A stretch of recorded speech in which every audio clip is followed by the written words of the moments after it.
The Admiral overseeing those U.S. strikes on alleged drug boats near Venezuela is now stepping down. Courtney Cuby joins us saying, Courtney, this comes as a surprise. Yeah, that's right, Tom. The commander of U.S. Southern Command, Admiral Alvin Halsey, said he is retiring after just 1 year on the job. His command is responsible for the deadly strikes on boats the Trump administration says are carrying drugs and cartel members to the United States. President Trump saying the strikes are necessary to protect Americans, though some lawmakers have questioned the legality of these strikes. In a statement, Admiral Halsey said it's been an honor to serve, but he didn't say why he was retiring. It comes just after President Trump floated the idea of strikes against cartels inside Venezuela and that he authorized covert action there. Admiral Alvin Halsey is retiring after 1 year. You see that black admiral there. That could be part of it. But actually, there's potentially something more about this, as you heard on the back end of that NBC News report. But before I get to more of those details, we're seeing many of these boats off the coast or anywhere in these international waters, anywhere near Venezuela, where they're shooting and bombing them. This Trump administration has been talking glowingly about their indiscriminate killing of people that they alone claim are drug pushers and cartel people, and they're just blowing people up.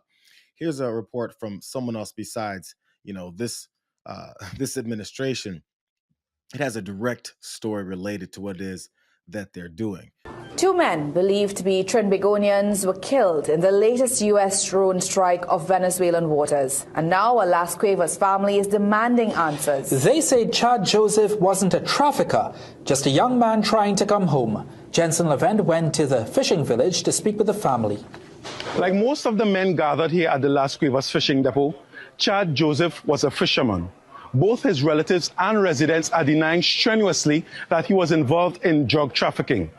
They say his killing was unjust.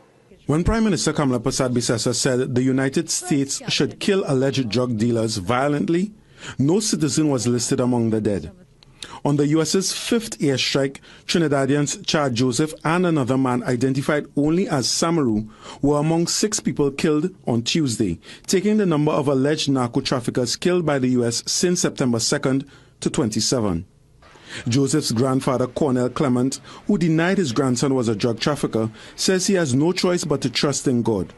Now he questions the U.S.'s method of dealing with the situation. So regular folks like that have no power of what it is that this guy in this White House here is doing as far as killing their family members can only trust in God now after there's been more killings. As you heard them say, 5 attacks, 27 people murdered. And we're just supposed to believe them because that's how dictatorships work. They do what they want. They have their positioning. They kill people that they don't think matter. And then they go on TV, including, their nepotism sons go on TV like Eric Trump did here and celebrate the murders while they ignore the fact that these people were real life folks. And now every single time a boat goes out of Venezuela, it's get blown up into a million pieces, Martha. That's exactly what's happening every single day. I personally have 4 friends that have lost children to fentanyl. This is real life for all of us. Eric Trump wants you to care about whatever friends he's got that he said have lost people to fentanyl. By the way, I don't believe him. But still, he wants you to care about he and his family. Why should anybody care about you? Why should anybody care about your life? Why should anybody care about the lives of the people that apparently overdosed on fentanyl? I thought they're trash human beings that are all drug addicts, and we need to start kicking them out. Unless they're the kind of drug addicts that aren't homeless and on the streets. If they're rich drug addicts, which would be Eric Trump's friends, then he's concerned about it. Therefore, we should murder people and act like we're actually doing something. I feel like this whole death toll that Eric Trump is talking about, that is racking up of all of his friends and family, he should probably take a look at his brother. On Rumble, going live tonight, 6 p.m. So much to talk about. Government shutdown, corruption in California, taxpayer-funded vacations for insurance commissioners. It's absolutely wild. And honestly, if the regime media had an ounce of self-awareness or integrity, they would go on the record saying how wrong they were about all of it. High as but he's got money, so it's okay for him to be high. It's okay for him to be an addict. As you can see, there's a two-tier justice system. There's also levels and biases within our own society that's like, yo, we'll let this guy continue to have a podcast where he's floating, bro. This guy's like glazed over. Call that some bitch Krispy Kreme. But I want to get back to this Admiral Hosley, who just retired, because there's more details behind this, and I think it really clears this up and shows what's going on.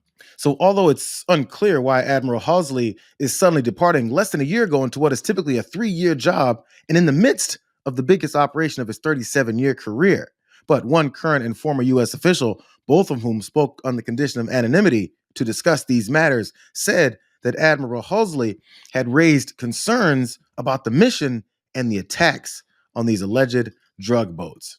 You can imagine that, in a fascist administration, when they're pushing propaganda of just indiscriminately killing people and saying that they're all drug cartels and drug pushers, that when someone who's in charge of this area and in charge of that aspect of the Navy, that they may not want to slap their name on that anymore.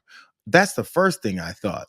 But here's the post from Secretary of War Pete Hegseth about this departure. He said, on behalf of the Department of War, we extend our deepest gratitude to Admiral Alvin Hosley for his more than 37 years of distinguished service to our nation as he plans to retire at year's end.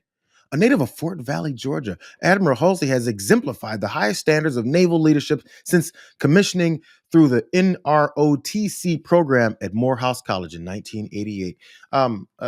The Secretary of War continued on talking glowingly about Admiral Hosley. They're saying that on the surface because, that's what they're supposed to do, I guess. Not talking about why this happened. Also, Admiral Hosley's statement on his, I was going to say resignation, but retirement. There's not much details as far as why it is that he's doing it, so we could have much answers to it. So here's more. Nor did Admiral Hosley publicly voice any policy objections, urging his command's 1,200 military service members and civilians. In a statement, he said, keep charging. But other officials at the Pentagon and on Capitol Hill said the praise masked real policy tensions concerning this Venezuela boat stuff that the admiral and his civilian boss were seeking to paper over. Quote, prior to Trump, I can't think of a combatant commander who left his or her post early ever. That's what Representative Adam Smith of Washington, who's a senior Democrat on the House Armed Services Committee, said. He left after a year. He's supposed to be there for 3 years. We're indiscriminately killing people on boats, which we've seen in some reports. Those folks claim that their family members are not drug dealers. As a matter of fact, the Trump administration is the only one that's claiming they're drug dealers. And when someone asks them questions about how are you going to determine whether or not these are drug dealers, they go, why do you want drugs in our country? Here's more of the revelations. While Hosley has been the highest ranking military officer overseeing these airstrikes, the decision to carry them out has been driven by the White House. And the airstrikes themselves have been conducted by Special Operations Forces, with Admiral Hosley largely cut out of that decision-making. So you can have Pete Hegseth talking about this illustrious 37-year career, and we congratulate him and thank him for his service. But the problem is you've been circumventing his leadership that he's supposed to be in that position to do, but you're definitely willing to use his name and his face and his career, because none of these guys have a career in the Navy like he does, to put their name on it. So they like to use people, and then when they use people and they don't want to be used anymore, the shit kind of hits the fan. And this is that shit. A source told Reuters that there had been tension between the 4-star commander and Hegseth, as well as questions about whether he would be fired in the days leading up to this announcement of a retirement. I think it's a pretty clear picture. I think we don't have to keep on speculating and wondering. We've seen Pete Hegseth firing people that aren't towing the line. We saw his long-ass, boring speech where all the military leaders stood there shaking their heads and trying to figure out why this guy is talking to them like he's some kind of authority that's done anything with his life. The sad part is, he'll probably hire, like Brian Kilmeade to be the next admiral that leads these strikes because, Fox News is big on this. This is when it gets even worse. This is what was mentioned on the back end of that NBC News report. So news of the admiral's departure comes a day after the New York Times also reported that the Trump administration had secretly authorized the CIA to conduct covert action in Venezuela as well. Trump even acknowledged it on Wednesday and said he had authorized the covert action, said the U.S. was considering strikes on Venezuelan territory. So this guy, who keeps boasting and talking about how he should win the Nobel Peace Prize for ending 8 wars that he didn't end, is now boasting again about strikes on Venezuelan territory. That's the second part of after he strikes all in these Venezuelan waters or anywhere surrounding areas. He's starting wars. In fact, he's just carrying out war types of actions without declaring war because he is a rogue fascist. This is our money going to murdering more folks. This is our money going into starting wars in Venezuela that he wants to start because that's in his interests. He thinks we are all here to serve him.